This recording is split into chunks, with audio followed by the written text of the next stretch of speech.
ಕೇಂದ್ರ ಭೂ ಸಾರಿಗೆ ಮಂತ್ರಾಲಯ ವತಿಯಿಂದ ಮಲ್ಪೆಯಿಂದ ಚಿತ್ರದುರ್ಗ ಮೊಳಕಾಲ್ಮೂರು ನಡುವಿನ ರಾಷ್ಟ್ರೀಯ ಹೆದ್ದಾರಿ 169A ಉಡುಪಿಯ ಇಂದ್ರಾಳಿ ರೈಲ್ವೆ ಮೇಲ್ಸೇತುವೆಯನ್ನು ರೈಲ್ವೆ ಖಾತೆ ರಾಜ್ಯ ಸಚಿವ ವಿ ಸೋಮಣ್ಣ ಉದ್ಘಾಟಿಸಿದರು.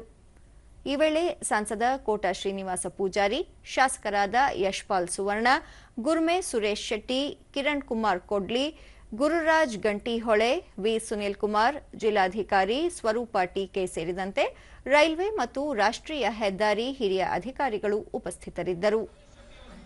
ಕ್ಷೇತ್ರದ ಜನಪ್ರಿಯ ಶಾಸಕರಾದಂತ ಶ್ರೀಯುತ ಗುರ್ಮೆ ಸುರೇಶ್ ಶೆಟ್ಟಿ ಅವರಿದ್ದ ಗಿರೀಶ್ ಆಂಚನ್ ಇವರು ಇದೀಗ ಸ್ವಾಗತ. ಬಳಿಕ ವಿ ಸೋಮಣ್ಣ, ಪ್ರಧಾನಿ ನರೇಂದ್ರ ಮೋದಿ ಅಧಿಕಾರದ ಚುಕ್ಕಾಣಿ ಹಿಡಿದ ನಂತರ ದೇಶ ಅಭಿವೃದ್ಧಿ ಕಂಡಿದೆ. ಅಮೃತ್ ಯೋಜನೆಯಡಿ ದೇಶಾದ್ಯಂತ 65 ರೈಲು ನಿಲ್ದಾಣಗಳನ್ನು ಅಭಿವೃದ್ಧಿಪಡಿಸಲಾಗುತ್ತಿದ್ದು, ಅದರಲ್ಲಿ 16 ನಿಲ್ದಾಣಗಳ ಕಾಮಗಾರಿ ಪೂರ್ಣಗೊಂಡಿದೆ ಎಂದು ತಿಳಿಸಿದರು. ಹುಬ್ಬಳ್ಳಿ ಅಂಕೋಲ ನಡುವೆ ರಾಷ್ಟ್ರೀಯ ಹೆದ್ದಾರಿ ಮತ್ತು ರೈಲ್ವೆ ಯೋಜನೆಯನ್ನು 17,000 ಕೋಟಿ ರೂಪಾಯಿ ವೆಚ್ಚದಲ್ಲಿ ಕೈಗೆತ್ತಿಕೊಳ್ಳಲಾಗುತ್ತಿದೆ. ಈ ಸಂಬಂಧ ಕೊಂಕಣ ರೈಲ್ವೆಯನ್ನು ಯಾವ ರೀತಿ ಅಭಿವೃದ್ಧಿಪಡಿಸಬೇಕು ಎನ್ನುವ ಕುರಿತು ಚರ್ಚೆ ನಡೆಯುತ್ತಿದೆ ಎಂದರು.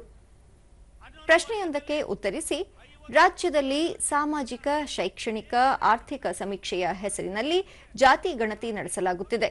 ಇದಕ್ಕೆ ಯಾವುದೇ ಅರ್ಥವಿಲ್ಲ. ಸಾಮಾನ್ಯ ಜನರ ಭಾವನೆಯನ್ನು ದಿಕ್ಕು ತಪ್ಪಿಸುವುದು ಸರಿಯಲ್ಲ. ಕೇಂದ್ರ ಸರ್ಕಾರ ಜನಗಣತಿ ಸಮೀಕ್ಷೆ ಮಾಡಲು ಮುಂದಾಗಿರುವ ಹಿನ್ನೆಲೆಯಲ್ಲಿ ರಾಜ್ಯ ಸರ್ಕಾರ ಮಾಡುವ ಸಮೀಕ್ಷೆಗೆ ಯಾವುದೇ ಅರ್ಥವಿಲ್ಲ ಎಂದು ಹೇಳಿದರು. ಪ್ರತಿಯೊಂದು ತಾಲೂಕನ್ನು, ಪ್ರತಿಯೊಂದು ಹೋಬಳಿಯನ್ನು, ಪ್ರತಿಯೊಂದು ರಾಜ್ಯವನ್ನು ಕೂಡ ಅಭಿವೃದ್ಧಿಯತ್ತ ಕೊಂಡೊಯ್ಯತಕ್ಕಂಥ ಏಕೈಕ ನಾಯಕ ರಾಷ್ಟ್ರದ ಪ್ರಧಾನಮಂತ್ರಿ ಸನ್ಮಾನ್ಯ ನರೇಂದ್ರ ಮೋದಿ ಅವರು. ಈಗಾಗಲೇ 16 ರೈಲ್ವೆ ಸ್ಟೇಷನ್ಗಳನ್ನು ಉದ್ಘಾಟನೆಯನ್ನು ಮಾಡಿ ಇನ್ನು 2,650 ಕೋಟಿ ರೂಪಾಯಿಗಳ ಅಭಿವೃದ್ಧಿ ಯಾವ ನಮ್ಮ ಇದಿದೆ ಏರ್ಪೋರ್ಟ್ ಇದೆ ಆ ಮಟ್ಟದಲ್ಲಿ ತರ್ತಕ್ಕಂಥದಕ್ಕೆ ಆಗಿದೆ. ನಿಮ್ಮಲ್ಲಿ ಇನ್ಯಾವ್ಯಾವ್ದಿದೆ ಕೊಡಿ, ಎಲ್ಲವನ್ನು ಕೂಡ ಸೇರಿಸಿ ಅದೇ ರೀತಿಯಾಗಿ ಮಾಡ್ತಕ್ಕಂಥ ಕೆಲಸವನ್ನು ನಾವು ಅಮೃತ್ ಭಾರತ್ ಸ್ಟೇಷನ್ನಲ್ಲಿ ಮಾಡಿಕೊಡ್ತೀವಿ ಅನ್ನೋ ಮಾತನ್ನು ಹೇಳಿ